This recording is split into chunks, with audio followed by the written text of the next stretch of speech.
Okay, I'm calling you out on something. Uh-oh. Nothing like having a best friend who is admittedly neurodiverse and has no problem calling you out on your own podcast for the masses to hear. But that is one of the reasons, one of the many reasons I love Kathy so dearly. We have a really great relationship, and we represent a neurodiverse friendship that is thriving because we both are capable, motivated, willing, those three pillars that I'm constantly talking about. Domestic relationships are also capable of the same kind of quality in a relationship that Kathy and I have. So hopefully we'll be a beacon of hope for some of you who are listening. In today's episode, we have a really important conversation about toxic traits in people and how that's a very different thing from neurodiversity. Kathy and I both have experienced toxic personalities in our marriages and our relationships. I also want to take a minute to say that today is the last episode of my summer series on communication and of sharing my neurodiverse relationships with you guys. You got to meet my autistic daughter, Abby, and my son early in the summer. You also met my mom and my best friend, Kathy. And it's been such a joy for me to share the people with you that you hear me talking about all the time. I'm constantly telling you guys that I am surrounded by neurodiversity and that I love so many people in my world who are neurodiverse. So I was thrilled to be able to share them with you and that all of them agreed to come and talk to me on the show. So today is the last day of that series, and I'm going to be taking a little bit of a break from the podcast for the next month or so, but I'm not completely leaving you. We're going to try to have some little something at least for you every week, and it may be a clip from my YouTube channel or maybe even a little sneak peek clip from my private video library. And if you don't know about that, I do have a private video library that's got close to 95 videos in it at the moment. I'm actually in the process of reorganizing that video library into smaller chunks that are a little bit easier to listen to. It's organized by categories, things like relationship clarity, conflict, communication, toxicity, abuse, diagnostic traits and characteristics, those types of categories. There's a lot of stuff in there that those of you who have gotten in there and listened to those videos have just found it to be super helpful. It's a lot to digest, though, so I'm going to be breaking that library up into smaller video bundles. So be on the lookout for that. Anytime you want to see what I've got to offer for you, just visit my website at jodicarlton.com. And of course, if you decide you'd really just like to speak to me personally, maybe you are dealing with the question of whether or not you're in a relationship with someone who's neurodiverse, or maybe you're wondering if you're neurodiverse yourself. And again, neurodiverse just means that that brain works differently in the way we process information and communication and language, emotions, relationships. Sometimes some people refer to ADHD and some types of learning disabilities, those types of things, as neurodiverse. Usually when I'm talking about it, I'm referring to autism. So if you're curious, if you're thinking that maybe you or your partner, the person you're married to or you're dating for a while, is autistic, you might call it on the spectrum, then that's something that I can really help you get some clarity. I do have a comprehensive relationship evaluation that I do, and I assess both of you. And some of you may be thinking, why does one of the partners need to be assessed if they're not the one in question? The reason for that is neurodiversity in a relationship is about how you are different from one another. If someone is neurodiverse, then that does mean that their brain works differently than the typical individual statistically, than the averages. But in a relationship, it's really more about how you are relative to one another. So how do your brains work? What are your expectations? How do you interact with each other from a relational standpoint, an emotional standpoint? How do you use language and approach language in this comprehensive relationship evaluation? I actually assess both of you with the same set of assessment instruments, and then we sit down and we go over all of those scores together. We talk about what it means, and we talk about how each of you score. And well, every time it's so enlightening for couples to see how different they are, but then also sometimes how similar they are. What I tell folks, being in a relationship is not about being the same. It's not about trying to get your partner to be more like yourself. That's where a lot of couples get stuck. We want our partner to be more like us and to do things more like us and think more like us. Really, there's strength in diversity, there's strength in differences. I oftentimes use the analogy of a military. If we were all Navy or all Air Force or all Army or all Marines, all Coast Guard, all National Guard, we would not be a strong military here in the US. We need to have diversity. We have different strengths, different weaknesses. Together, you're strong. Once you learn to recognize, hey, my way of doing things, my way of thinking, my way of feeling, my way of approaching problem solving, my way of interpreting the world is truly that. It's my way.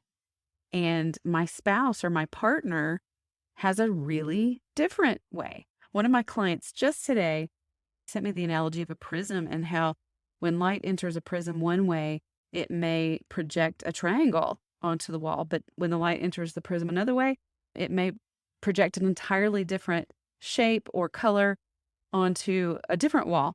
It's still the same prism. It's still the same object that the light is passing through, but what comes out of that object can look very different depending on the perspective, the point of view. That's how it is for us in relationships. And a key to really connecting is recognizing that your own perspective is just yours and that your partner's perspective is totally legitimate and totally valid and actually adds so much value to your relationship when you learn to stop and go, hey, what do you think? What do you see? What do you hear? What are you feeling? What are you experiencing? Tell me more about that. That curiosity is so important. If you think that would be helpful and useful for you in your relationship, visit me online at jodicarlton.com. We start with a consultation appointment where I'm going to learn a whole lot about you, give you some immediate feedback about your relationship right then. If there's any question about whether or not someone's neurodiverse, I can give you some immediate feedback about what I see. But a relationship evaluation is really going to give you the most insight. So let's move on to part 2. I know you're dying to know how Kathy called me out. So let me put you out of suspense here. Listen to this great conversation that she and I had. Your conversation with your mom Yeah. and the comment you made about that if you had known about your ex-husband's neurodiversity, that you guys might still be together. I have had those thoughts myself, but I'm calling you out because I think we both know that neither one of us would be in those relationships, even if we understood a little bit better, not because of the neurodiversity, but because of toxic traits. Okay, yeah. So you're talking about my podcast with my mom. In that podcast episode, I said that if my ex-husband and I had someone who could have spotted the neurodiverse traits, I don't know if that marriage would have worked. You know, yeah, you're right. I vacillate. And you and I've talked about this so many times over the years. I know that there was also toxicity in that relationship with my ex-husband who is neurodiverse. You know, I actually did a video about that today. You hadn't seen it yet, probably because it's on TikTok and Nope. it's on Instagram, and I just put it on Facebook. But today, that neurodiverse relationships can work and can thrive. I mean, look at us. We're not in a domestic partnership, but we're in a neurodiverse relationship. But toxic relationships can't. And you have to know what Right. your deal breakers are. I'm always telling people you have to know what those deal breakers are, and toxicity is one of them. And you're right. You're right. My marriage was toxic. There were definitely toxic traits there. I mean, I am actually still friends or friendly with my ex-husband.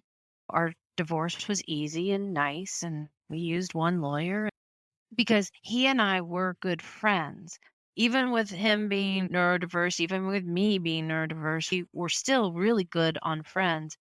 But once we got married and we were in that day-to-day span with each other, That's where some of the toxic traits and things that I feel were very damaging to me as a person, self-esteem wise, and from how I felt about myself.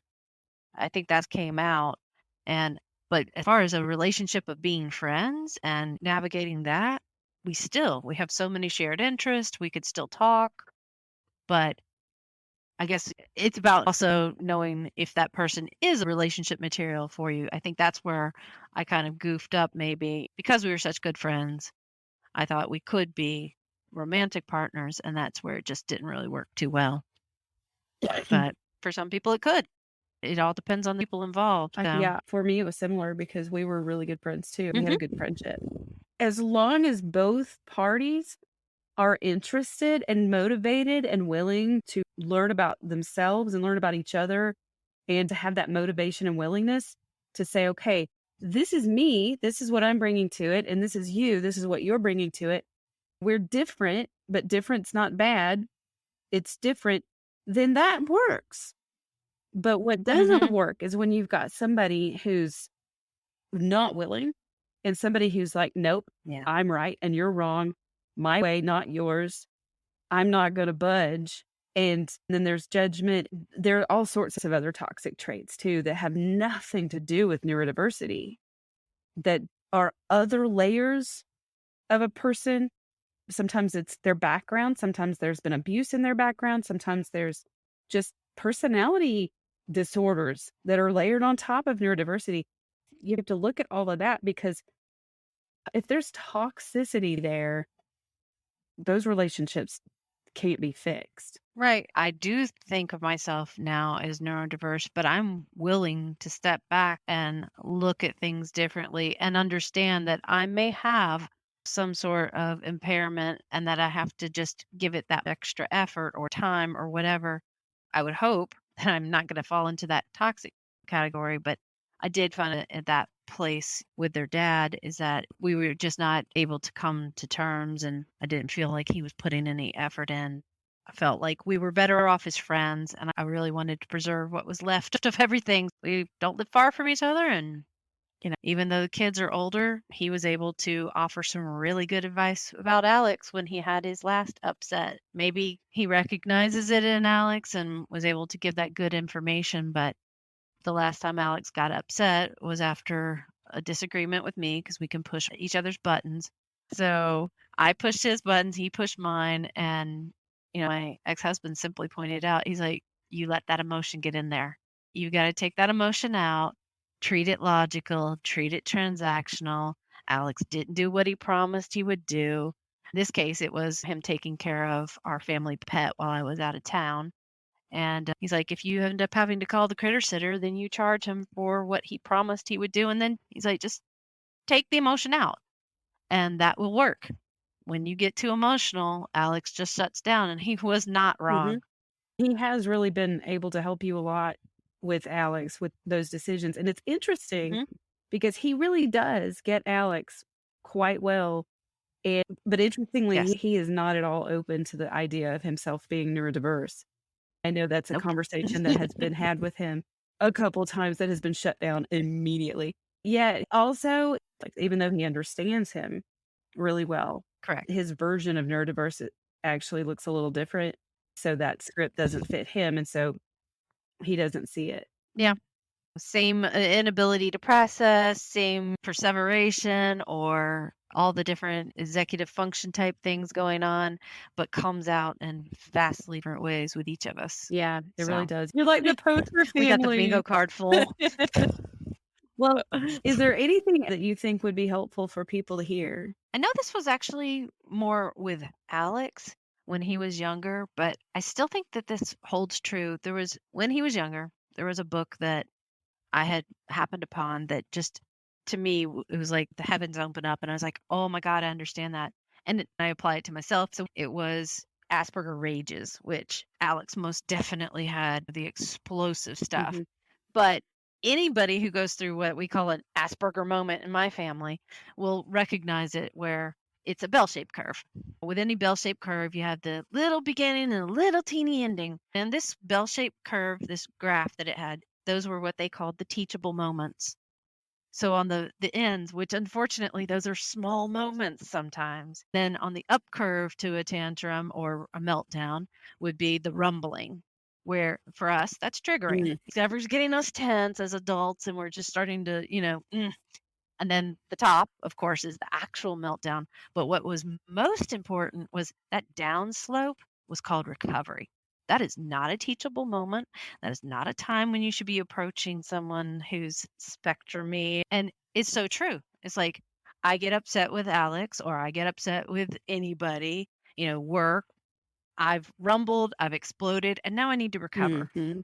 Once I've recovered, then I can go back into something that's healthy and workable and progress to learn for the next time. Definitely held true with my son. Now, caveat, if you can pause the rumbling, do something to help ease those triggering things, then you might be able to avoid the whole curve. But unfortunately, if you don't and you actually hit that, I'm really, really upset, then you have to wait. That I think is so hard for all of us, whether it be a child, whether it be an adult, because especially neurotypical people, a lot of times, and even sometimes me being a little different, kind of a mix of the two, there would be so many times where as soon as something's over, you want to talk about it or you want to go through it, especially with my son. No. That's such a great tool, and it's so visual. It Yeah. applies to everybody. It's so good to, I mean, really everybody, not just in parenting, but just for ourselves. I think it's helpful when we feel that when we're in that beginning, like you said, when the rumblings are coming, if we can Hmm. stop the trigger at that point, great. But if we don't, Right. we have to wait it out. We have to wait it out because so many people want to try to talk about it and push, and it winds up with what's called flooding. There's just emotional overload or just sensory overload, just overwhelm in general, and there's nothing productive coming out of Yep. that for anybody. Nothing.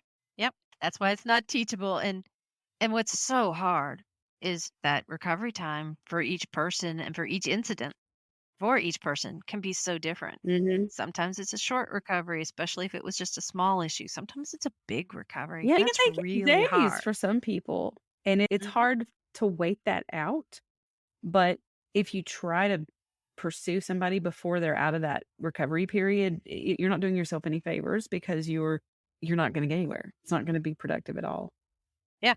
it's, it's a lot of wasted breath, which is just so hard because our reaction, I think, as humans is to we see something's gone wrong. We immediately want to go in and fix it and make it better. And having that patience to wait it out is really difficult. That's your reaction. Some people are really avoidant. They're like, "Nope, I'm good. I'm just gonna go in the corner over here and pretend nothing happened." Yeah, there might be that too. But for those of us who are actually trying to improve Yeah. and be in touch, we would hope that once we've recovered, we're like, okay, I'll come back to the table now. I'm You much know. more like that too. I have a tendency to push too soon, and I've had to learn how to just keep my mouth shut, especially with my kids, just in Hmm. relationships, just to wait, just take a breath and wait. And the old saying, never go to bed mad. I do not agree with that at all. Trying to work through it and talk through it. But no, I think sleeping on Yeah. it is the best thing you could ever do because that gives your body a physical refresh. I literally am working with a couple right now that have told me that they've sat up all night long, trying to talk through stuff, and he's had to call in work the next day and miss work. It's just Hmm. not worth it to anybody. Those marathon talks, I tell my clients, and I try to live by this myself. I don't always follow my own guidance, you guys. It's hard for me too. It's hard for all of us. But those marathon talks are never good. I set timers, set timers. If you struggle with it, Hmm. put a timer on your phone and say, "Okay, we're gonna talk about this for 30 minutes." But wait till that teachable But moment before you even do that.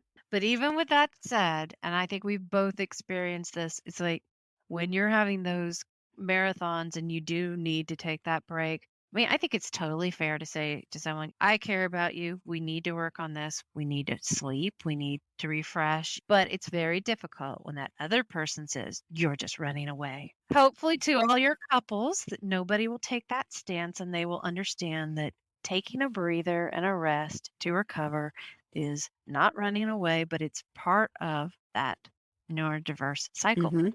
It's not about cowardism or avoidance. Not all the Mhm. time. It's sometimes avoidance, but not, I mean, it is just part of a very, very, mental cycle that a lot of people have to go through. Yeah, it is, and it's not just neurodiverse. I mean, you're just running away is a really controlling and manipulative thing to say. It's also that insecure, anxious attachment. People who feel abandoned when somebody sets a boundary will be more likely to say Mhm. something like that. But that's not healthy. It's not healthy. Having a boundary and saying, I need a break, that is healthy. So if you're recognizing yourself and what Correct. Kathy said, it's important for you to learn how to step away and take a break because you're in the middle of fight or flight in those moments too. If you're struggling to turn it off and walk away, then you're in a fight or flight mode. Fight probably. You need to stop because you're not getting anything accomplished. Well, I think that was a great Yep, and we could go good. on forever, Yeah. but yeah. What else? Anything else? Any other great words of wisdom? Oh, no, no, I'm gonna stop now. We could talk forever and ever because just the things that you go through as a parent with neurodiverse kids and then with your own relationships, there's just so much there. And I'm sure that all the people that come to you for assistance have all of that too. It's just amazing. They do. And you just gotta break it down little bits at a time. They do. They do. Well, thank you for coming and talking to me, and maybe you'll come back sometime. I'll have to have you back. We'll have We would. more of those talks. Yeah, unfortunately, I have more experience with children than with adults, but that's your area of expertise. But again, those children become adults, so I guess there's always, applicability across the universe That's there. true. But thanks for All having me. right. Well, thanks for being here. All right. Well, bye, All everybody. right. Okay, that's a wrap for this summer series. Be sure to tune in each week for a relationship tip of some kind during the break before the next podcast season. Also, if you want to be a guest on a future podcast episode, I'd love to talk to you, whether you are a partner in a relationship or you're someone who's neurodiverse yourself, or maybe you're a professional who works with neurodiverse couples. To do that, just visit my website, jodicarlton.com, and navigate to the podcast page and just complete a podcast guest request form. My staff will be in touch with you to get that set up. I'd love to talk to you. Hope the rest of your summer is great.